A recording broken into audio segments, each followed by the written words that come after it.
আপনারা দেখছেন news now, খবরের নতুন ভাষা। সোমবার থেকে সংসদে শুরু হচ্ছে বর্ষাকালীন অধিবেশনে শর্তহীন 33% আসন সংরক্ষণের দাবিতে সরব ভারতীয় গণতান্ত্রিক নারী সমিতির রাজ্য শাখা। রবিবার সংগঠনের রাজ্য কার্যালয়ে এক সাংবাদিক সম্মেলনের আয়োজন করা হয়। সংসদের বর্ষাকালীন অধিবেশনে নারীদের 33% আসন সংরক্ষণ শর্ত ছাড়া অবিলম্বে কার্যকর করার দাবি জানানো হয়। এর পাশাপাশি এই বিলের সমর্থনে রাজ্যে নানা কর্মসূচির কথা জানালেন নারী নেতৃত্ব। সারা ভারত গণতান্ত্রিক নারী সমিতির পাশাপাশি NFIW, AIUMS, AIAMS আরও 3টি সংগঠনের সদস্যরা কর্মসূচিতে সামিল হচ্ছে।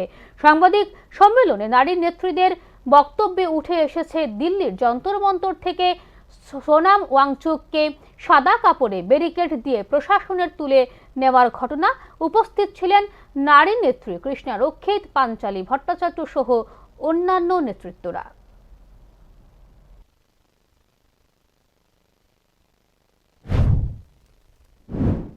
পাশ করানো হোক, কেন তার সাথে শর্ত আরোপ করা হবে?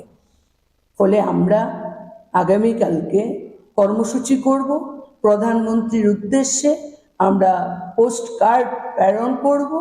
আমরা দেখব আমাদের দেশের সরকার যা কি করে। ডিলিমিটেশন বলে এটাকে যুক্ত করে দুটো স্বার্থ আদায় করতে চাইছে আমাদের দেশের সরকার। ডিলিমিটেশন পাস না হলে বলবে পাস হয়নি, নারী বিল পাস হয়নি। আর আজকে যখন ভোটাভুটিতে হারলো বললো কি নারী বিল পাস করতে দেওয়া হয়নি। এই দ্বিচারিতার বিরুদ্ধে আমাদের আন্দোলন হবে। আমরা